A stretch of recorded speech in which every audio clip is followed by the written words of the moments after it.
Hi, I'm James Shillinglaw aboard the new Silver Dawn and really on the eve of its christening. It's going to happen in a few hours. I'm here with who's become a familiar face on Insider Travel Report, Jason Liberty, who's the relatively new CEO, but boy, he's already gone through two ships. You're not in that.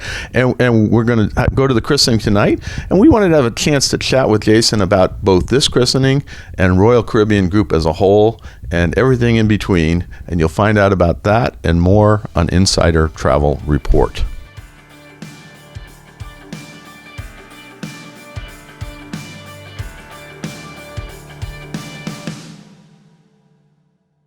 Well, Jason, first of all, again, it's the first time we've had a chance to interview.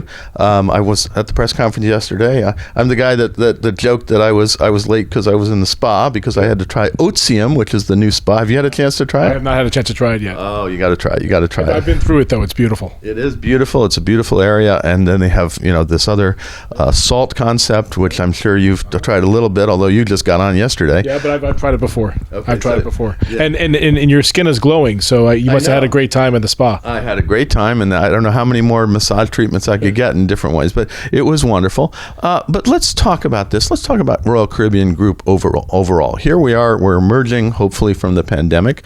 What is the biggest challenge Royal Caribbean faces heading into 2022 and 2023? Yeah. Well, first, I would say I don't think we're emerging anymore. We've turned that corner. You see travel returning. You see clear demand for cruising returning. So I think very much we're now kind of on the other side of it. And really, what I think the hurdle in front of us is, I wouldn't say it's a hurdle, but we need to continue to deliver consistent vacations. And I think we have a pretty good understanding of the protocols. We've been executing on those now for 7 or 8 months. And the consumer.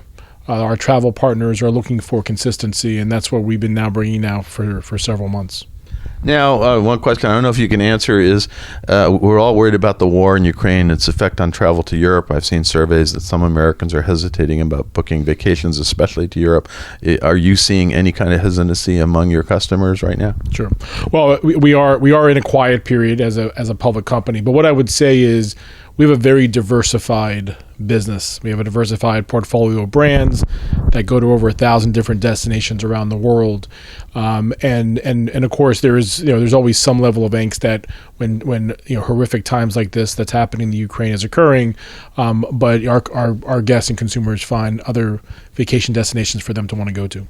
Yeah, so you have enough to go different places in the world than just Europe, and you could always say cruises can always go different places when something happens. Well, even within Europe, right? Europe is it's a very large continent, so how the Mediterranean behaves or parts of the Baltic behave doesn't necessarily mean how destinations that are very close to Russia behave. Well, I was just in Hungary, Serbia, and Croatia, and literally 800 miles away from Ukraine, and you really don't see anything there. Yeah, that's right. Yeah. Now let's talk about Silversea. A lot going on with Silversea today. You were out in the Galapagos with my partner Alan Fine. Yep. You interviewed with Alan. You were on Silver Origin, and here we are interviewing on Silver Dawn. And next year you're going to bring in a new Silver Nova. Yep. Is this why all the attention on really this line at the moment? Well, when we purchased first the 2/3 of Silversea and then the balance of Silversea, our plans were very clear. Right, we wanted to double the size of this business because when you looked at what segment was going to grow at the fastest rate, just consumer wise, we felt very strongly about ultra luxury and expedition, and that was a category you didn't have at that time. That's exactly right, and that's why you see us investing very heavily in the brand. We think the brand is very well positioned, strong brand. They know exactly who they are, and they seem to have a lot of quality demand that we just need to harvest as we come out of this. Yeah, well, it really is amazing, and is really Silversea coming into its own as far as you're concerned? Well, I think Silversea has come into its own, and I think that us having the opportunity to bring them into the family, gives them the broader operational and financial support to grow to their potential. But the product is exceptionally tuned in. When you look at how guests are taking to the product, it's at levels that we've never seen in the past. They've never seen in the past, and so I think it has come into its own. And for us, we just want to keep supporting and growing it. No, and it is wonderful products, wonderful luxury ships, a mix of expedition and traditional luxury vessels with lots of innovations. We talked about Otium, we talked about Salt. These are concepts that are brand new to the cruising industry and really have been made a mark for Silversea. Exactly right. Yeah. Now, the other one you've really focused on, although I focused on all of them actually, Royal Caribbean. I just got off Wonder of the Seas. You and I were on Odyssey of the Seas together. That's growing like crazy too. How is that going for you? Yeah. Well, really, I mean, we're investing, and we have been investing on all three brands. We've got 12 ships on order. We're actually going to take delivery of Celebrity Beyond next week. Yeah, well, I'll be there. You'll be there. Great. That's great. And so we really believe that in each one of our key segments, we have the leading brands. We have the products defined and tuned into what those customers are looking for, and we think those segments are going to grow pretty considerably over the next 5 to 10 years. And so that's why you see us continuing to invest in not just new ships, but also in modernizing our existing ships. Yeah, I know you've done that with Celebrity a lot.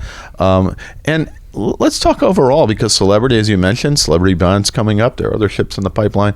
How do you structure Royal Caribbean group today, in what categories? I mean, Lisa Ludoff-Perlo, who's the president and CEO of Celebrity, likes to say Celebrity is a luxury product, and here we are on a luxury product. And then when you get to Royal Caribbean, you now have the new Suite class, which is a luxury product. So, are we lost classifications, or do you still look at things like in contemporary premium luxury?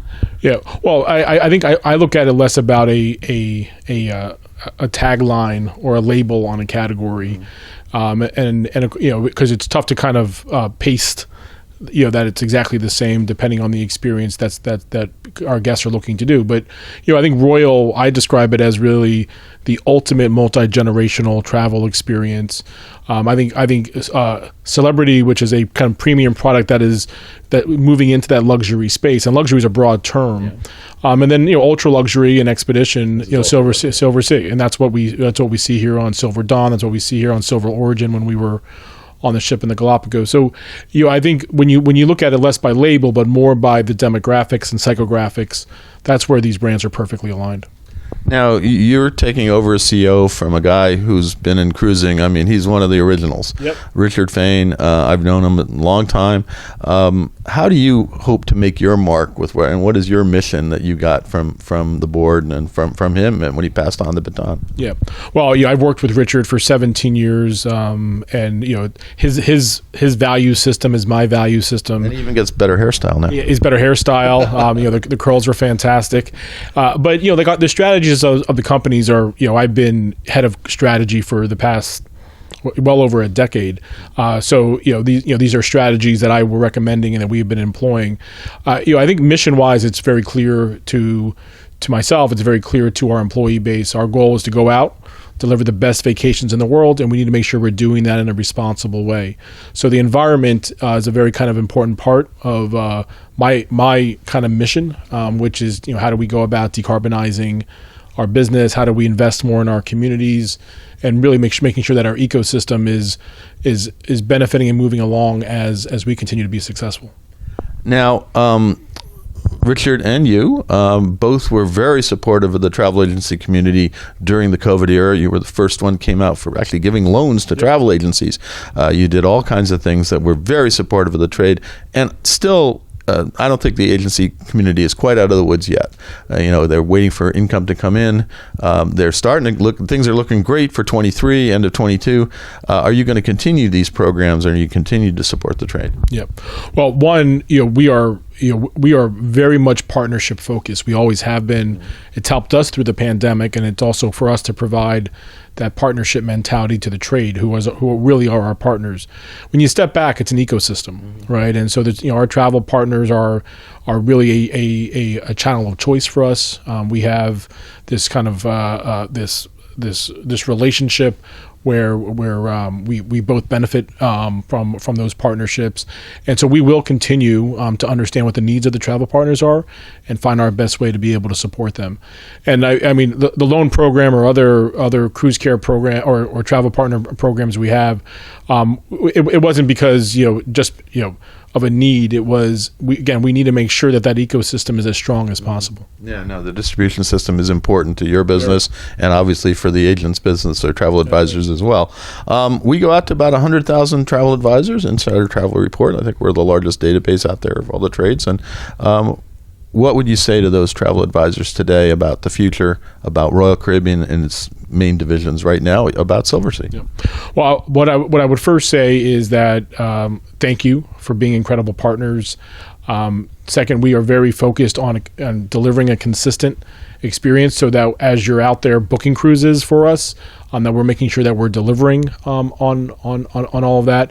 And as always, we're here to make sure that not only are we successful, but also that you're successful. And so we're we're great listeners. I have the opportunity of interacting with our travel partners all the time. And I think that, cruising is certainly back.